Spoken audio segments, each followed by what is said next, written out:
बिहार का अगला मुख्यमंत्री कौन होगा? जब इस बात पर बिहार की मीडिया बिहार के मंत्री से सवाल करते हैं तो मंत्री जी बोलते हैं जाके उनसे पूछिए कि उनका मुख्यमंत्री कौन होगा। दरअसल श्रवण कुमार जो कि बिहार सरकार में मंत्री हैं, उनसे मीडिया ने बातचीत करते हुए पूछा कि बिहार का अगला मुख्यमंत्री भाजपा से ही होगा क्या?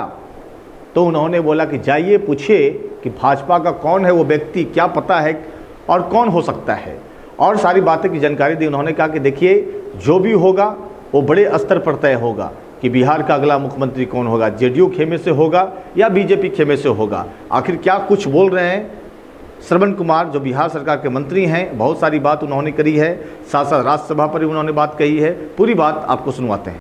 गैस सिलेंडर को लेकर दहशत पैदा करने की कोशिश कर रहा है, कालाबाजारी करने वालों पर कार्रवाई की है, चेतावनी दी है उनको। निश्चित रूप से कार्रवाई होना चाहिए, और सिर्फ गैस से ये जुड़ा हुआ सिर्फ बात नहीं है। जितने भी कालाबाजारी करने वाले लोग हैं, जिस क्षेत्र में भी कालाबाजारी कर रहे हैं, उनके खिलाफ सख्त कार्रवाई होनी ही चाहिए। सरकार ने भी आश्वस्त किया कि कोई कमी नहीं है। पेट्रोलियम मंत्री ने भी कहा कि कोई कमी नहीं है। नहीं, जैसे कभी कभी हम लोग देखते हैं समाज में, का एक बार हुआ कि नमक खत्म हो गया है। अब नमक कोई 1 बोरा ले जा रहा है, कोई 2 बोरा ले जा रहा है, लग रहा है कि नमक मिलेगा ही नहीं। तो इस तरह की पैनिक फैला करके लोगों के बीच में कालाबाजारी को बढ़ावा देने का काम किया जाता है। इस पर रोकने के लिए आदरणीय देश के प्रधानमंत्री जी का अगर कोई सख्त कदम उठ रहा है तो उसका स्वागत करते हैं। सर, ये विपक्ष है, बीजेपी के सांसद है वो ज्ञानेश कुमार महाभियोग प्रस्ताव ले आने के लिए बात कर रहे हैं। देखिए, देश कानून से चलता है, संविधान से चलता है। देश में अगर कोई संविधान कानून के खिलाफ अगर कोई बात होती है तो मैं समझता हूँ वो देश के हित की बात वो नहीं करते हैं। लेकर के नेता उन्होंने राम रसोई बंद किया गया है, कहा है कि आज़ादी के बाद सबसे पहले ऐसा किया गया है। तो देखिए, अब सपा के नेता, कांग्रेस के नेता, आरजेडी के नेता के पास कोई मुद्दा नहीं है, मुद्दा विहीन विपक्ष है, और आने वाले दिनों में जनता इनको फिनिश कर चुकी है।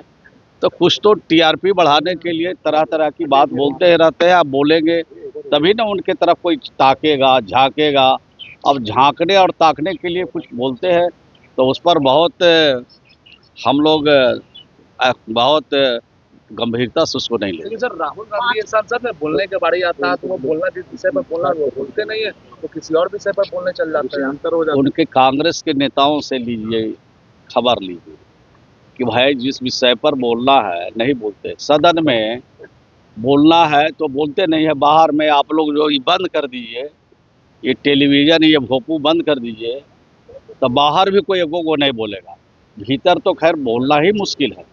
जब नियम है, कानून है, नियमावली है, उसके हिसाब से चाहे लोकसभा हो, चाहे विधानसभा हो, चाहे कोई भी नीचे का सदन हो, वो चलता है नियम से। तो नियम का पालन करके बड़े से बड़े सवाल, छोटे से छोटे सवाल, गंभीर से गंभीर सवालों को उठाया जा सकता है। सर, एक है कि बीजेपी का अब मुख्यमंत्री होगा, नीतीश कुमार के बाद बीजेपी का मुख्यमंत्री होगा। अब उनसे नाम पूछ लीजिए कौन बनेंगे। हम लोग को तो जो मालूम है कि ये सब काम जो बड़े फैसले हैं, ये सभी दल के बड़े नेता मिल बैठ करके फैसला लेते हैं।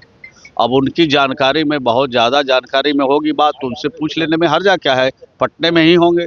बीजेपी के मुख्यमंत्री स्वीकार होंगे जदयू के नेताओं को? अभी ये बड़े नेता मिल बैठ करके, एनडीए के बड़े नेता मिल बैठ करके फैसला लेते हैं, और जो फैसला राजनीतिक फैसला होता है उसको उनके पक्ष में खड़ा रहना पड़ता है। अब ये सब बातों की जानकारी नहीं है। जो जिनके समर्थक है, शुभचिंतक हैं, अपनी अपनी बात को रख रहे हैं, और ये फैसला तो बड़े नेताओं का। लेकिन आपके खेमे के विधायक कर रहे हैं नीतीश के बाद निशांत मुख्यमंत्री बनना चाहिए, बनाया गया। डिमांड हो रही है। डिमांड होना कोई गलत बात नहीं है। डिमांड में जो तासीर है, जो लोगों में क्षमता है, उसके हिसाब से लोग इसको बात को रखते हैं, रखना भी चाहिए, लेकिन ये फैसला बड़े नेता ही करते हैं।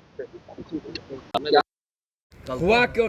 कल तो हम लोगों ने बताया था आप लोगों को, लगता है कि कुछ छूट गया होगा आप लोगों को। कल की बैठक हुई थी, चुनाव को लेकर हुआ था। राज्यसभा में जो चुनाव होने हैं 16 तारीख को जो मतदान होने हैं उसके लिए कल एनडीए के सभी जो हमारे घटक दल है, सभी जो विधायक हैं, सभी जो नेता हैं, सब लोग के डिप्टी सीएम सम्राट चौधरी जी के घर पर हम लोग बैठक किया और दिशा निर्देशित किया गया कि किस तरह से चुनाव में पार्टिसिपेट करना है, किस तरह से मतदान में हिस्सा लेना है, इस बाबत लोगों को बताया गया। और कल भी 14 तारीख को उपेंद्र कुशवाहा नीचे से हाथ नीचे कर यानी 15 तारीख को भी संसदीय कार्य मंत्री जी के यहाँ बैठक है। बैठक का दौर जारी है।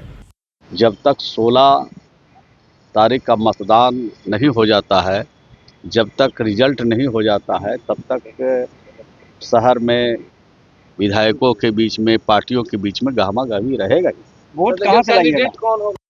कैंडिडेट कौन है? शिवेश राम है या फिर उपेंद्र कुशवाहा? ये तो अभी बताया नहीं गया है, लेकिन कोई पहला होंगे तो कोई दूसरा भी रहेंगे, दूसरा रहेंगे तो तीसरा भी रहेंगे।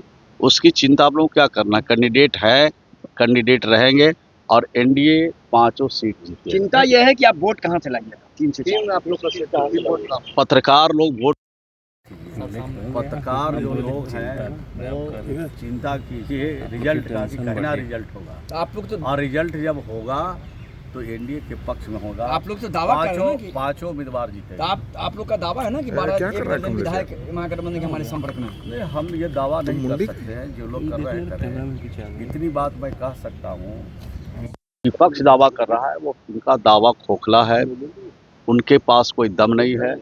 आपने विधानसभा के चुनाव से पहले देखा कि सरकार बना रहे थे, शपथ ग्रहण की तिथियां कर दिए थे, और जब 202 सीट मिला, उनका पूरी तरह से 32 सीट पर उनका जीत हुआ। विपक्ष के नेता का अगर एक विधायक और घट जाता तो नेता विपक्ष भी नहीं हो पाते, तो उनके बात में कोई दम नहीं है। हम लोग 5 के 5 सीट जीतेंगे। शर्मन जी, दोनों ये फैसला विधायकों का है। अगर आप उनके पूरे देखेंगे तो बीएसपी AIMIM मिला के 41 आते हैं। 41 अगर उनको मिल गया तो आपके लाख चाहने के बावजूद भी जब तक उधर से MLA टूटेगा नहीं, यही तो मैं पूछ रहा हूँ, MLA टूटेगा क्या रणनीति है? MLA जो है बिहार की तरक्की पर वोट देंगे, बिहार के विकास पर वोट देंगे। MLA बिहार में तरक्की चाहते हैं, बिहार में अमन और शांति और प्रेम चाहते हैं, और अमन, शांति और प्रेम, भाईचारा के लिए सब लोग एनडीए के पक्ष में मतदान करेंगे। आप यही नहीं चाह रहे कि महागठबंधन के विधायक टूट करके वोट करेंगे एनडीए? नहीं, तोड़ने का काम हम लोग का नहीं है। वोट करेंगे अंतरात्मा पे। तोड़ने का काम तो विपक्ष के नेता करते हैं। AIM के विधायकों को उन्होंने तोड़ लिया था, अब उस दिशा में वो लोग जाने वाले नहीं है, उनके झांसे में अब आने वाले नहीं है। जो उनके विधायक को तोड़ने का काम करते हैं, उनके झांसे में अब जाने वाले विधायक नहीं। तेजस्वी यादव भी बैठक कर रहे हैं, MIM के नेताओं के साथ बैठक की है, महानेताओं के साथ किया, और उन्होंने कह दिया कि 41 तो हमारे पास है। उनके बैठक में कितने लोग थे? उनके मीटिंग में कितने विधायक पहुंचे थे? आप समझ लीजिए कि अगर सीने में दर्द है और सर दर्द का दवाई खाएंगे तो ठीक पड़ने वाला नहीं है। सर, ये PM है,